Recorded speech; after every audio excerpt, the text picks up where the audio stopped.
You want to support Roland Martin Unfiltered? Be sure to join our Bring the Funk fan club. Every dollar that you give to us supports our daily digital show. There's only one daily digital show out here that keeps it black and keep it real as Roland Martin Unfiltered. Support the Roland Martin Unfiltered daily digital show by going to RolandMartinUnfiltered.com. You can make this possible. Folks, check this story out. You know what? Just go ahead and roll it.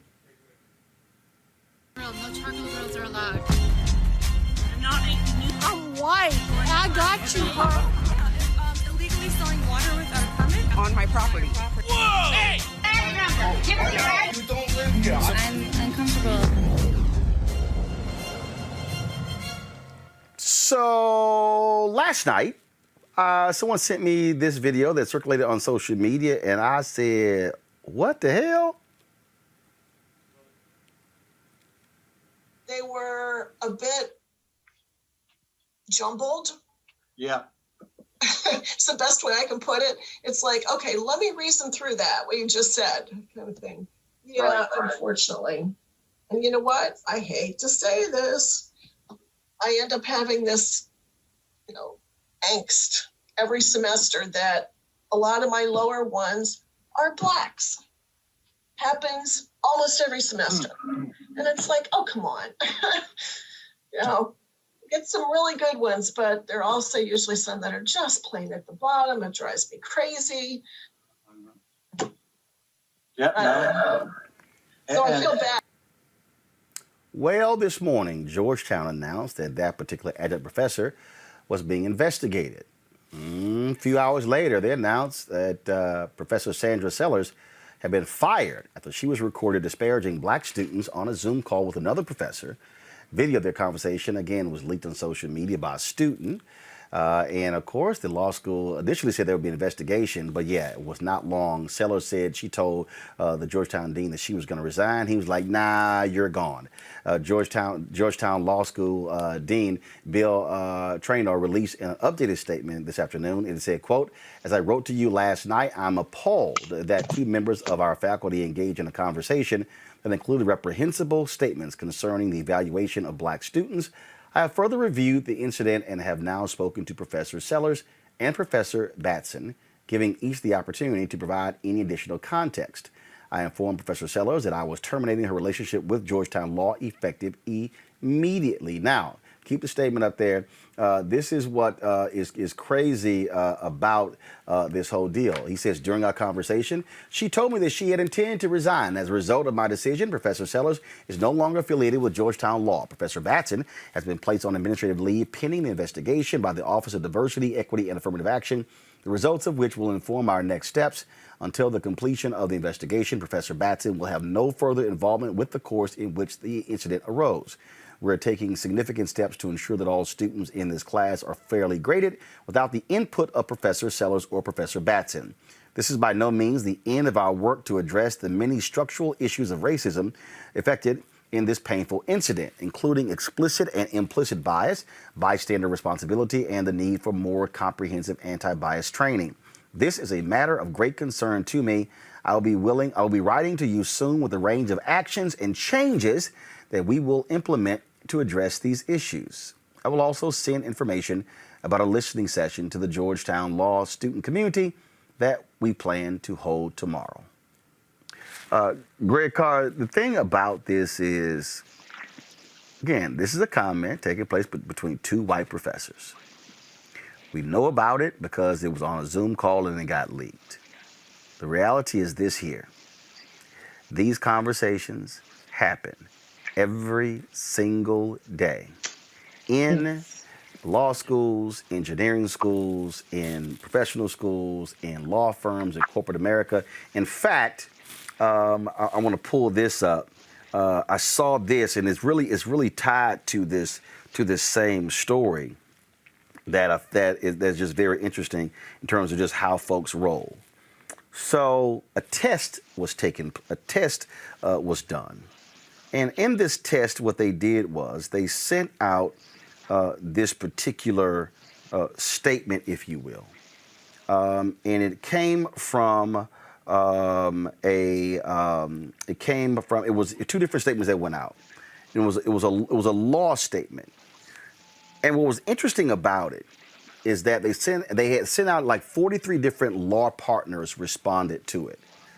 Well, they said that it came from one of the statement came from a white student. He had the exact same name, but they said one was a Caucasian, the other one was black. Guess which one had the most negative comments and the most spelling errors?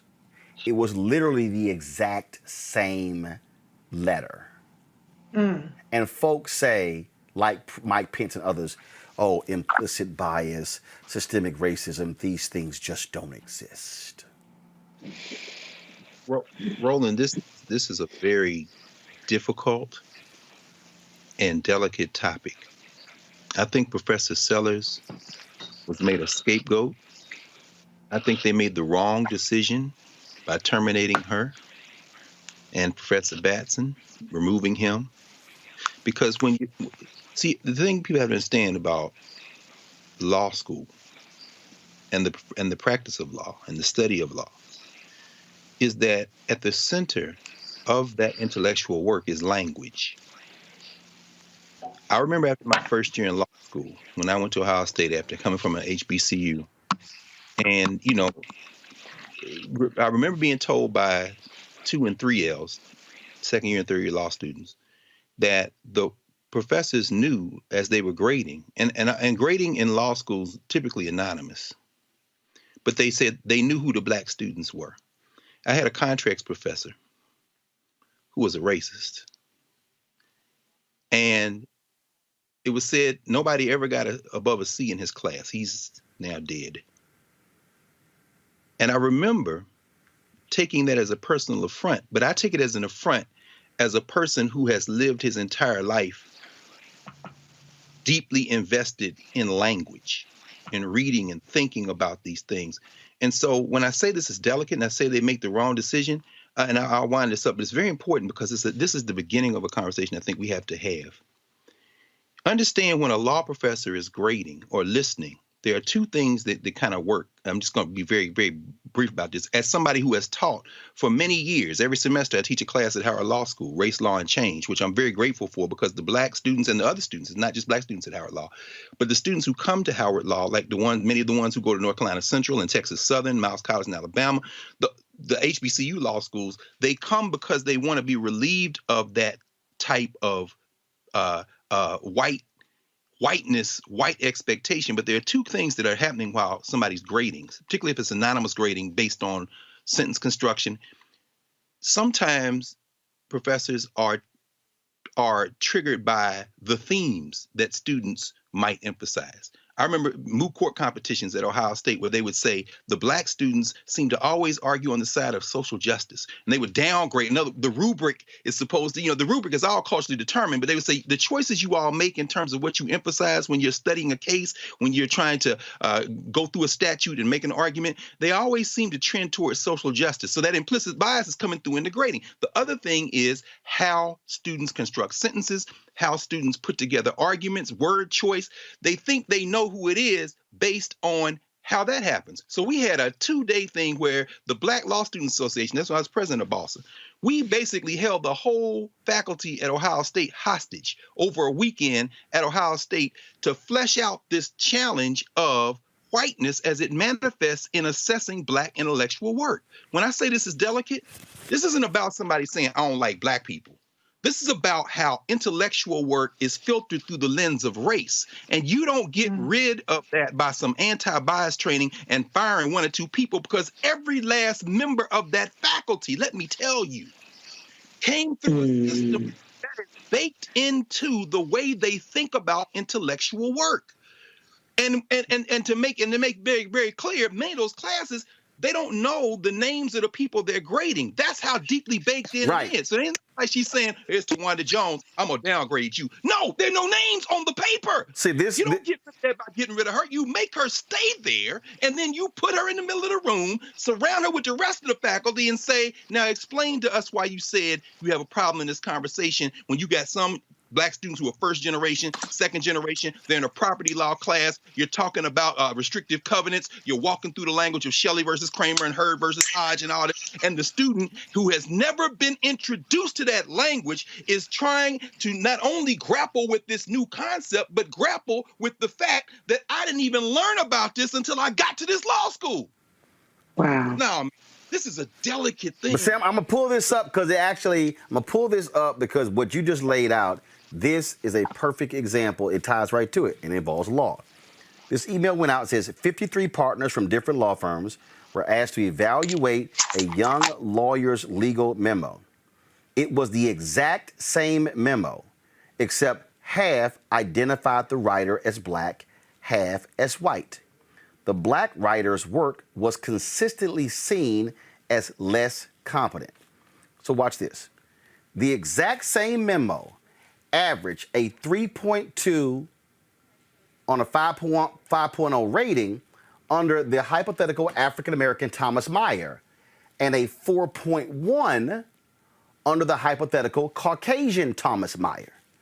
The qualitative comments on memos consistently were also more positive for the Caucasian Thomas Meyer than our African-American Thomas Meyer. Caucasian Thomas Meyer, Reese, generally good writer but needs work on, has potential, good analytical skills. African-American Thomas Meyer needs lots of work, can't believe he went to NYU, average at best. Now, this is the one right here that jumps out. In regards to the specific errors in the memo, an average of 2.9, 7.0 spelling grammar errors were found in Caucasian Thomas Meyer's memo. African American Thomas Meyer, 5.8. It was the same memo, Reese. Right. And this is how the institutional racism really has deep impacts, because a lot of times when it comes to internships, a lot of times when it comes to job opportunities, it's about your ranking in your classes. And so the top ranked law students get their pick of the litter in terms of their opportunities. Whereas if you're a lower ranked student, then you're going to have to, accept less money, which has generational consequences. And so there is an actual, implication to this that's not just, oh, white people are racist, duh. Like it's actually something that can be detrimental in terms of the earning potential and the trajectory of a person's career. And if it's rooted, and with it being rooted in biases, again, as Dr. Carr laid out so expertly, it's baked in every single layer of the grading system and every single layer of how, Black students are perceived. Even if you don't even know that the person is Black, you get a Black penalty, even if you're white. Because, if you sound like a Black person, or if you're going for causes that seem like something that only a Black person will care about, which is interesting that it's only that they think only Black people care about these things, then there's a penalty for that. And so it's layers upon layers upon layers. It's not, like Dr. Carr said, just a matter of a conversation needs to be had. You have to address the institutional aspects of it. And again, what the end result is a tangible result. It's a person who doesn't get the interview, a person who doesn't get the job, a person who gets offered less, a person who doesn't, that has to go into a different field perhaps. And so these are the things that even when you look at Black law students, you look at Black lawyers, you look at them as, the upper echelon. They are the, some people could say talented 10th or whatever the situation may be. But even they have to deal with these institutional racist barriers that harm their careers. Well, it cracked me up. When I saw that, I thought, Erica, when I was at the Fort Worth Star-Telegram, I remember there were two of us, and it is so interesting. I'm not going to name this person. Y'all see this person on national television a lot. But we were working at the paper together. And I covered City Hall, and this person covered county government. And it was interesting because I'm white, he's Black, we're about the same age. And what was interesting is that, he made far more errors than I did. We had to run numerous corrections to his work. I think probably had 3 or 4 maybe in 1 year. But it was very interesting when I watched my white bosses and I watched how they described him and described as a go-getter. Oh, he makes the mistakes because he's too eager. And I literally watched, and I'm sitting here and I'm going, y'all just gonna let that slide? Let that slide? But it was interesting then for me, it was when the editor came to me, you need to get your production up. Really? And what was a trip with that is she didn't realize, Kay Northcott was my editor, she didn't realize that I actually kept all of my stats. And I kept them how many days I worked per month and per week, went down the whole deal. All right, folks, back to our Roland Martin Unfiltered video in just one moment. It's time to be smart. When we control our institutions, we win. This is the most important news show on television of any racial background. Y'all put $2, $3, $4, $5, $10, $15, $20, $30 on this and keep this going. What you've done, Roland, since this crisis came out in full bloom. Anybody watching this, tell your friends. Go back and look at the last 2 weeks, especially of Roland Martin Unfiltered. I mean, hell, go back and look at the last 2 days. You've had sitting United States senators today, Klobuchar and Harris. Whatever you have that you can bring to Roland Martin Unfiltered to support it, please do, because this information may literally save your life. Watch Roland Martin Unfiltered daily at 6 p.m. Eastern on YouTube, Facebook, or Periscope, or go to RolandMartinUnfiltered.com.